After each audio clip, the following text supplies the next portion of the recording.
I understand. Traveler, lend me a hand. Farewell, old friend. Goodbye for now. Let us meet again in the future.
Is it finally over? The ominous aura of that monster has indeed begun to fade. The effects of the Sigil of Permission last but a short time. It will be some time before the Overlord of the Vortex can make any waves again. We are indebted to you for your assistance.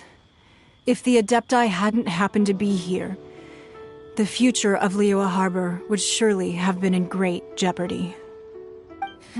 Save your flattery. We didn't just happen to be here.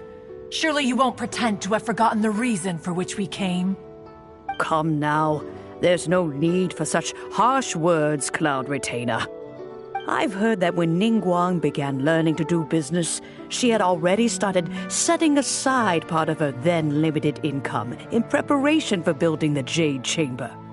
At first, it was only the size of a small room, but with continued expansion, it has become the palace that lies before you now.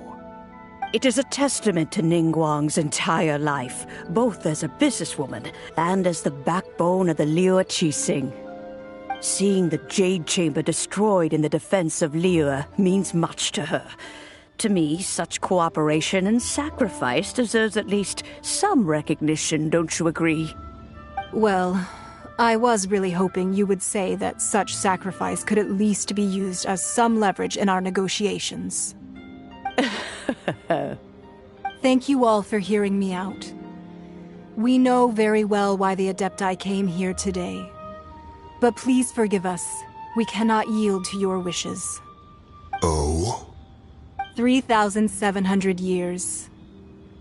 According to our records, the Adepti signed a contract with Rex Lapis to protect Liyue 3,700 years ago.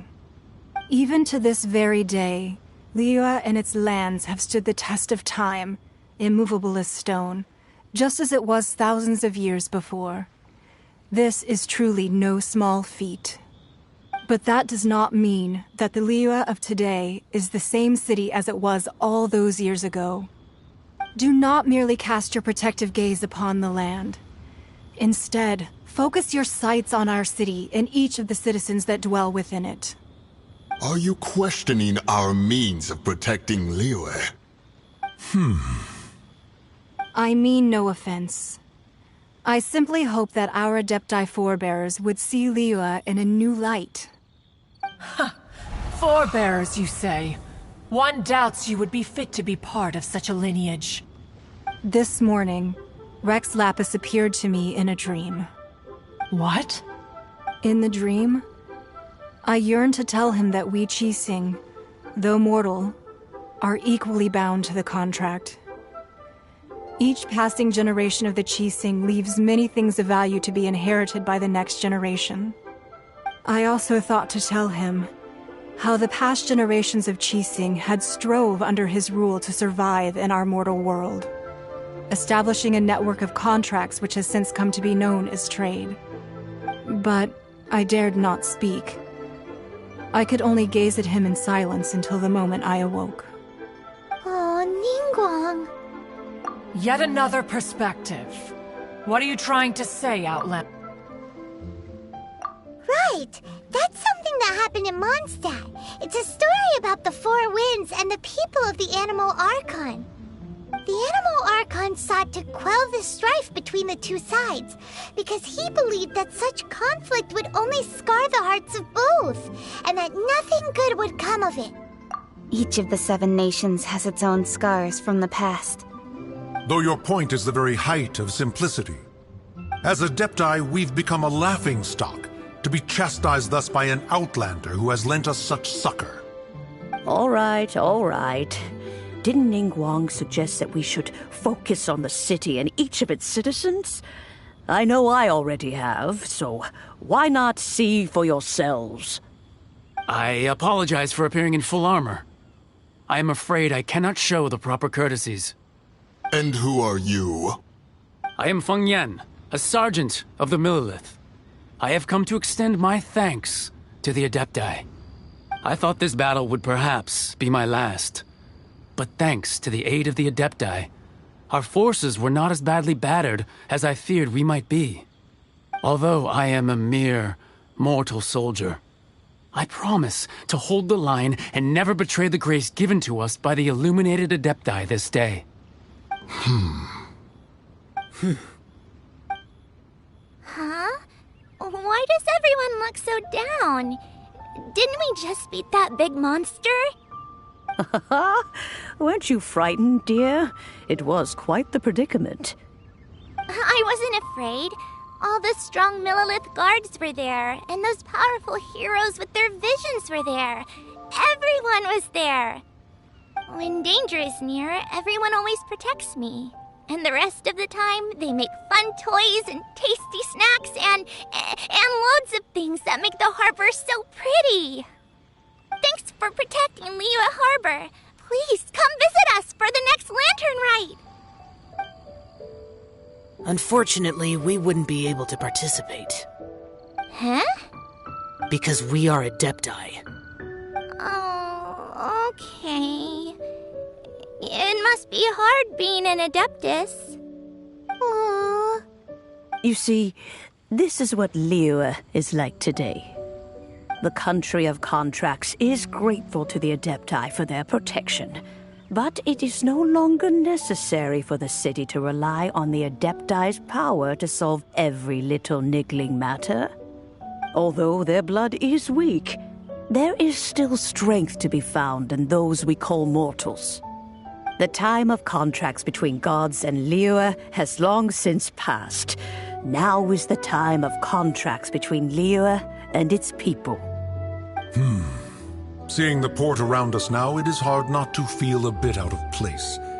Wouldn't you say so, Cloud Retainer? Your line of inquiry is askew. One did not spearhead this expedition to Liyue Harbor. Seems like the Adepti have had a change of heart. Let us return now. Eager to leave, conqueror of demons. Yes, one understands what the Conqueror of Demons means. The city of Liyue has changed much after our long separation. One fears that by the time one finally grasps the new contracts of Liyue, you humans would have once again changed the place beyond recognition. Fair enough. Away we shall, and return whence we came.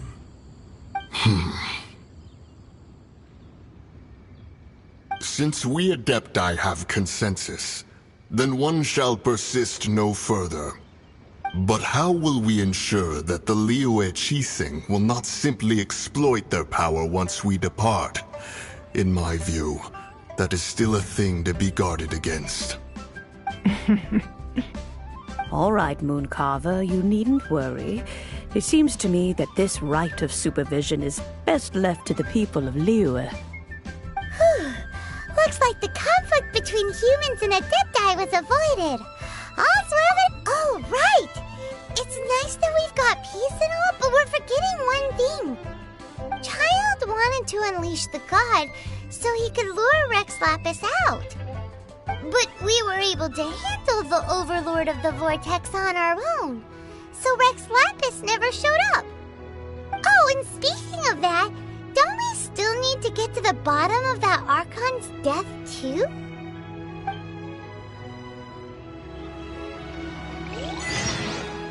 Hyman doesn't get it.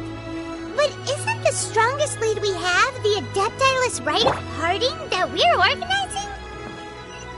No idea where Zhongli's gone. Let's ask for him at Wangshen Funeral Parlor.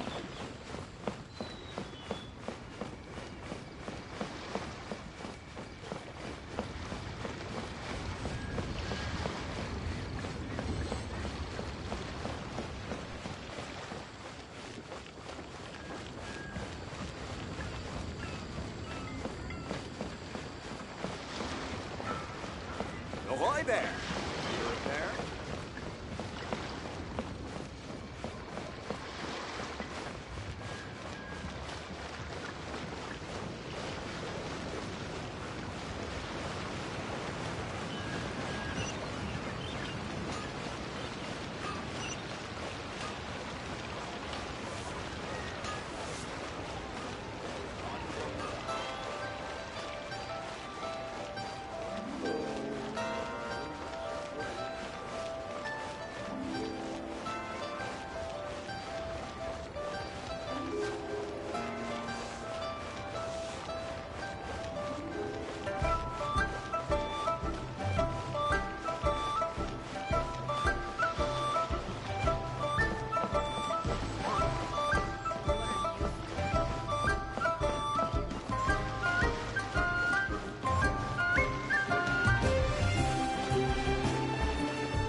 Is there anything I can do for you two?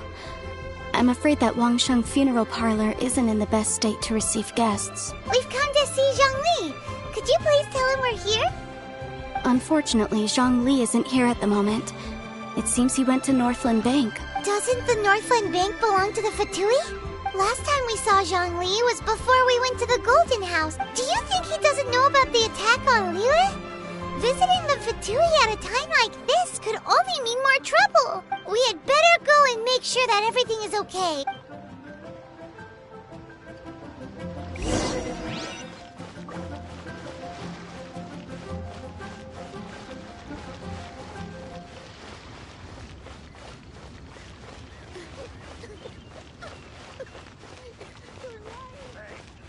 Jewelry's out of stock, but we have some new items in.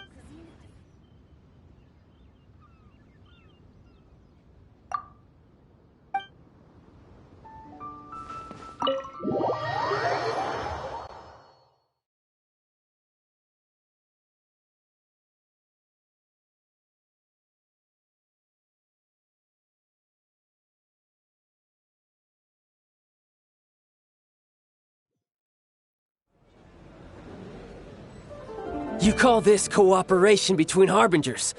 Cooperation involves communication, you know. Don't take it to heart, child. Besides, aren't you happy that you got to skip the formalities and bring chaos to the land? I'm sure you must have enjoyed that. Oh, it seems that some of your friends have arrived. Hey, it's Zhongli and Child. It's you two. I believe we've met once before. Ah, right. I imagine that it must have been rather hard to forget watching helplessly as something precious was snatched away from your friend. Well, if it isn't you two. This is our first time seeing each other since Liyue was nearly wiped off the map. This is certainly a bit awkward, wouldn't you say? Paimon knew that we should never have trusted a Fatui Harbinger. Oh, now don't say that. Sure, I may have misled you, but I never had anything against you personally. Besides, I thought we were getting along quite well together, didn't you? Except for that little tussle we had at the end. Nothing personal. We just have different views, that's all. Of course, you may very well hold this against me, but that's up to you. The real deceivers here are Senora and Zhongli. Curse them for leading me on. So actually, I think... Stop wasting time, child. There'll be plenty of time to chat once I'm through here. You remember the agreement, Morax. Now, if you would be so kind. The Gnosis... What in the world are you talking about? The contract is fulfilled. That which thou seeketh is now bestowed unto thee. For my promise is sought.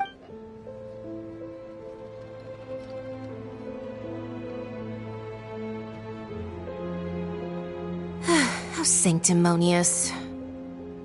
What? So you're the Lord of Chio? No, wait! That's an exciting twist and all, but why give the Gnosis to the Fatui? I do not give it for free. I give it as agreed upon in the contract, for it is a matter solely between the Tsaritsa and I. Yeah, you don't think you went a little bit too far with that whole fake death thing? Everyone was preparing the ceremony for you, and splat! This big dragon falls out of the sky, and all of Liyue goes into an uproar. Talk about a disaster. Gathering all the forces that had been bubbling behind the scenes, and then stirring them together in a pot that was bound to boil over. That's what he wanted to see, am I right? Wait, what? Perhaps it's best that I explain. As you know, I've dwelt upon this world for more than 6,000 years. I witnessed the founding of Liyue, together with the Adepti 3,700 years ago. Even boulders that can withstand whirlpools will erode with the passing of time. I kept convincing myself that cracks had not begun to form, and that the end of my time had not yet come.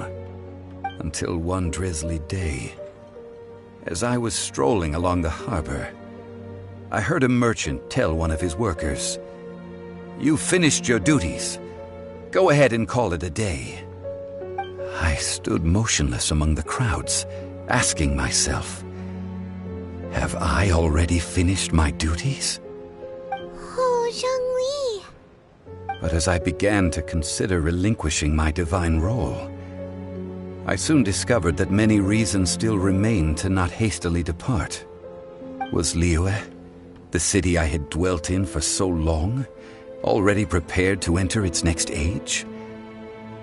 I decided that a test was needed in order to reveal the answer. So I feigned my own death, and gathered the cast of Child, the Adepti, and the Liyue Chising. That's right. Which is why I continued to safeguard the Gnosis until now. So you mean that if the chaos ever reached the point of no return, you would simply appear and use your divine powers to bring Liyue back under control? Of course, and it would have been all too easy for him too. Just as a child quickly matures after losing their parents, so has Liyue matured when faced with the death of its deity. I was pleasantly surprised with the finale of the show that you all put on. Why, you even deserved an encore. The Adepti deserve the greatest applause, considering their years of seclusion. They hardly recognized the city, yet faced with such a crisis, they exerted the greatest amount of restraint. Not only did they manage to cooperate with the Chising, but in the end, they even tried to understand the heart of the people. And hats off to the emissary dispatched by the Cryo-Archon to fulfill our contract, Senora. She managed to keep everything she knew in strict confidence, far from the eavesdropping ears of her colleague Child, just as I had requested. All the while, I carried on as Zhongli, and fulfilled the traditions of Liyue in this mortal form. Thank you for walking that path with me, traveler. These things were all a part of my script. The only unforeseen plot twist was the conduct of the Liyue Qixing. I had expected them to do no more than the Adepti, to come to the defense of Liyue. But when all was said and done, they seized the opportunity to supplant Liyue's divine protectors, and used the subsequent power vacuum left by my death to quickly gain complete control of Liyue. Huh? That doesn't sound good at all! Ha! On the contrary, I think it is excellent. I had always feared that it was too soon for them to take over from me. And it was also that which I longed for the most. As such, this is the best parting gift anyone could have given this god of old. Hey, what about me? Doesn't anyone feel the least bit of remorse for deceiving me? You've practically kept me in the dark! I think that thanks would be more appropriate. You certainly played no small part in all of this, wreaking havoc and turning the city upside down. The Lord of Geo ought to thank you for your performance, if anything. If you hadn't created the pressure of a battle between mortals, Adepti, and a god, the lump of coal resting in the hands of the Geo Archon, Liyue, would never have been able to become a dazzling diamond of a city. Huh? Just whose side are you on, mocking me like that? Are you itching for a fight? Hey, haven't you learned the Liyue saying, don't always call it as you see it? Well then, with the Gnosis in my possession, I have no use for such idle chatter. We should return to Zapoljarny Palace and seek an audience with Her Majesty, the Tsaritsa. Come, child. Fine. I'll meet you there later. I'm not sharing a boat with the likes of you. Do as you wish.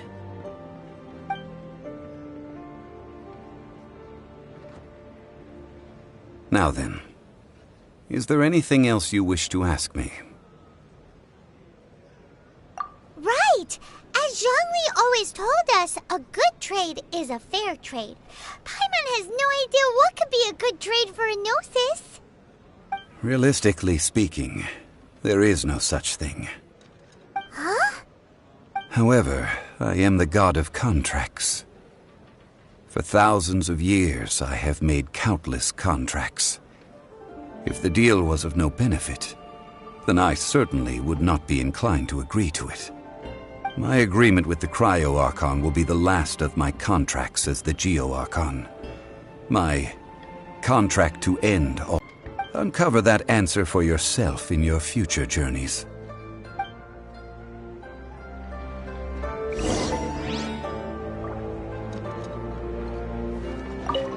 Paimon can't absorb so much information at once. So, Zhongli, what sort of contract did you sign with the Cryo Archon? Paimon's so curious. One of the clauses of our contract was not to divulge any of its contents.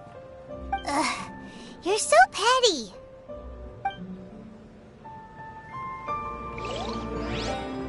Paimon can't... So, Zhongli... One of the clauses... You're so...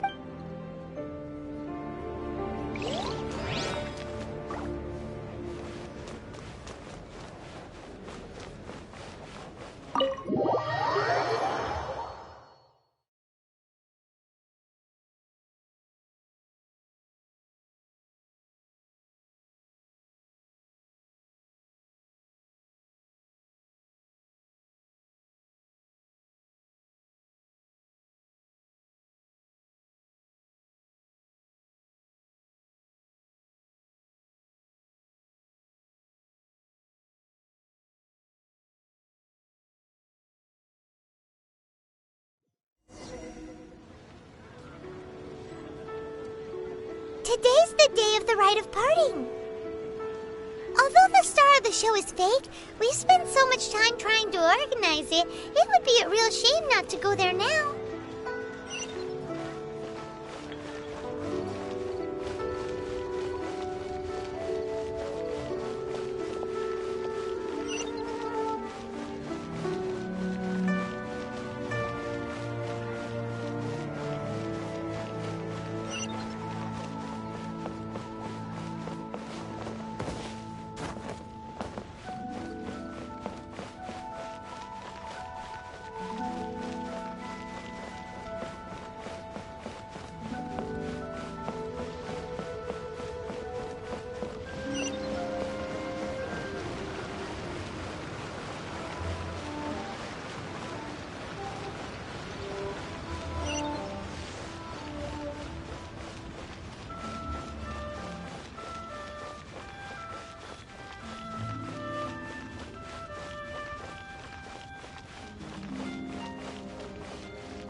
Oh, well, since we're going through with this rite of parting, I guess it means that those rumors hit the nail on the head. So Rex Lapis is really... Oh, come on. Do you think that there's only one real possibility? The Fatui? They Shh! Lower your...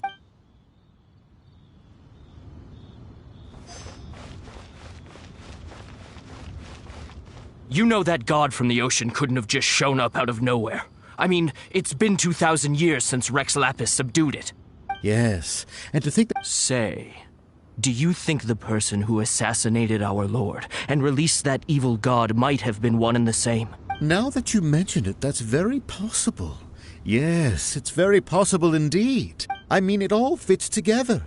That person must have colluded with the evil god to harm Rex Lapis. Oh, that wicked... Still, what sort of supernatural forget it. Guessing's no use to us.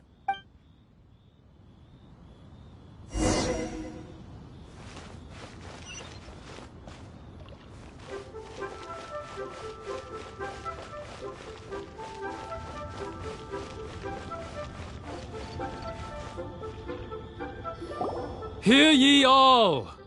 The Qixing's words. Though a dragon soars ageless as the mountains, it too must return to dust. This is common knowledge. Gods and Adepti live glorious lives, but both light and shadow have their season. So too must they face divinely appointed trials. Rumors and hearsay abound on the streets that Rex Lapis was murdered. Now, let the truth be revealed. Having been thwarted in his trial, Rex Lapis's soul has recouped the celestial heights. He beseeches the people of Liyue to grieve not and to let not their hearts be saddened. Nor are they to believe street-born rumors or indulge in baseless speculation.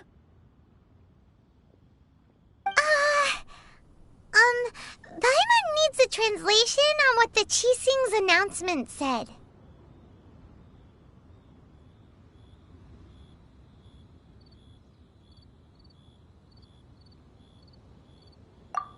So that's how... Something feels off. Why would they send... Could the Qixing already have known? Did Zhongli tell them in secret after his gnosis changed hands? Exactly, right?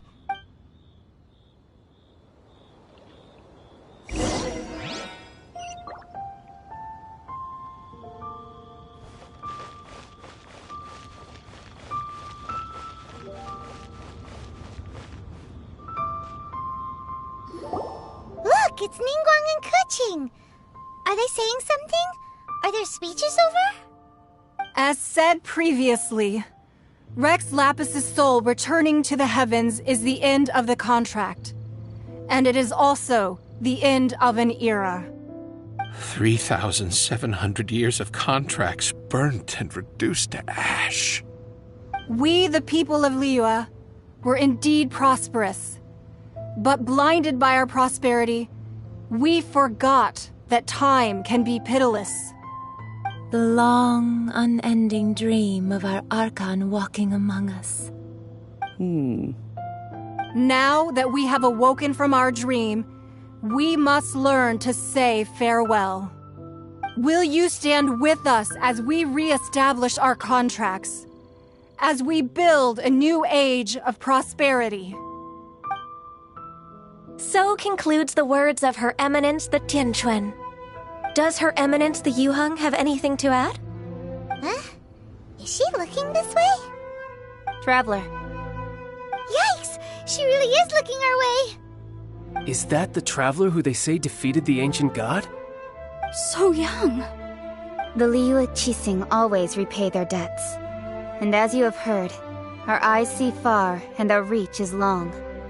Name your price. You deserve that much. Whoa!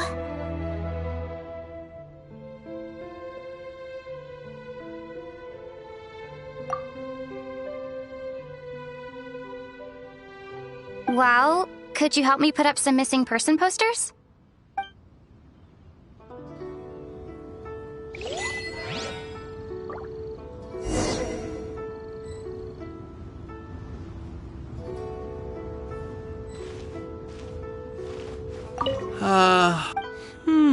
Perhaps mementos for Rex.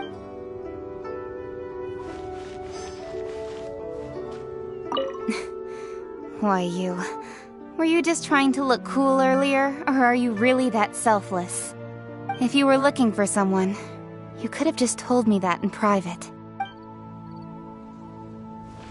The cleanup of the premises? Why, you... Were you just trying to look cool if you were looking for...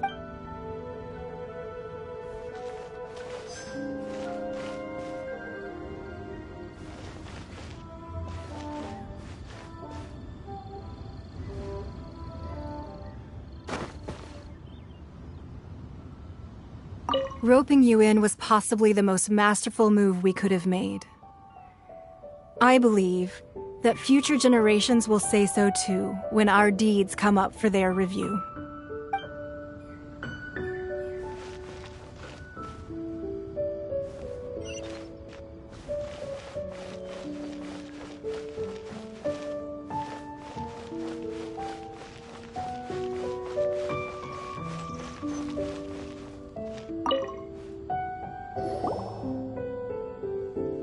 Hey, Zhongli! Look at this. Everyone in Liyue is caught up in their emotions, thinking that they'll never see Rex Lapis again. And here you are looking all relaxed. Why would I not feel more at ease after laying down the burden I have borne for 3,700 years? Right. If the two of you can spare the time, I should treat you to a meal at the Liyue kiosk. Ha! That sounds like big talk, Zhongli. Paimon might have believed you if you were treating us to some third-round knockout, but you'd have to pay out your nose just to stand inside Liyue kiosk. Are you sure you can afford it?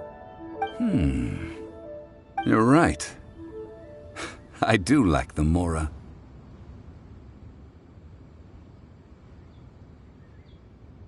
As the Rex Lapis Morax, I can easily create Mora. But since I have chosen to walk this earth as the mortal Zhongli, I should abide by the same rules that mortals do. When I was journeying with you, though I still had the Gnosis in hand, I knew that I must soon retire from my role as an Archon.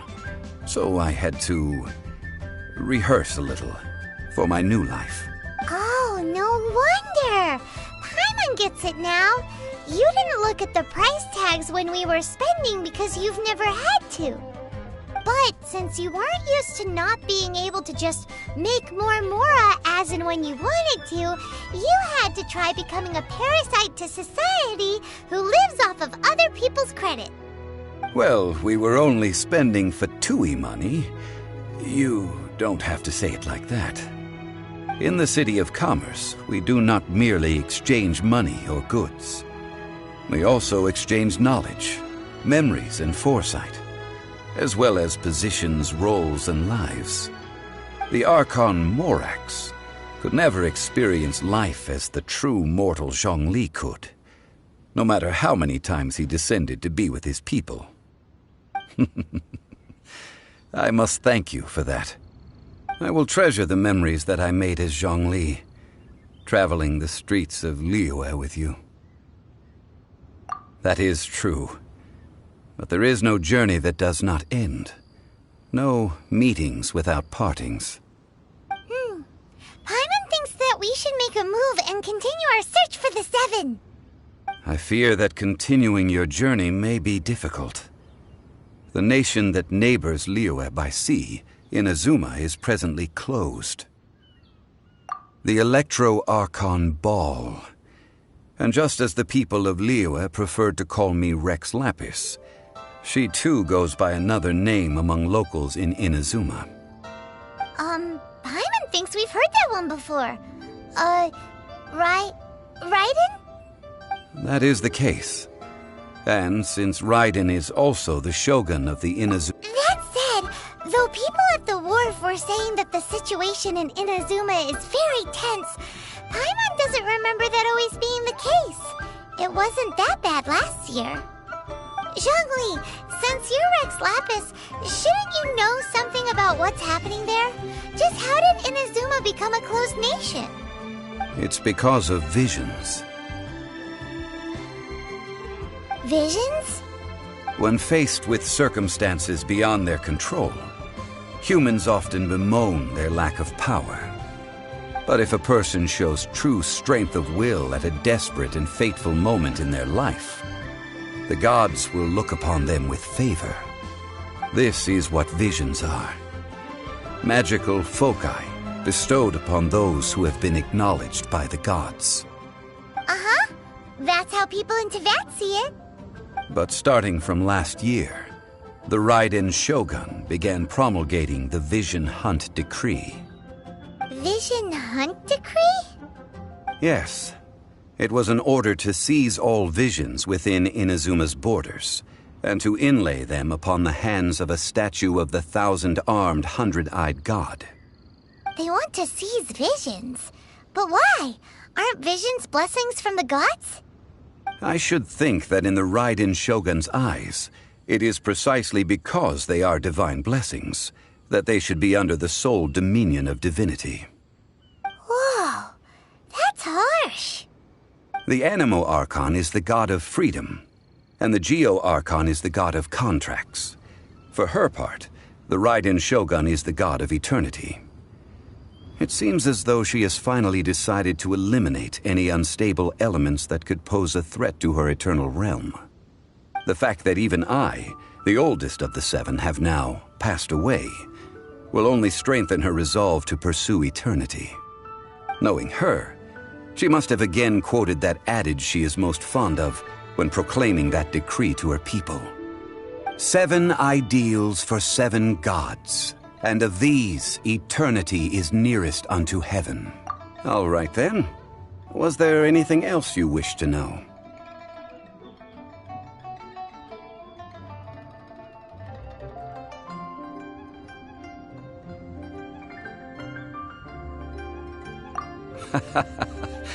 Ah, that was a good one.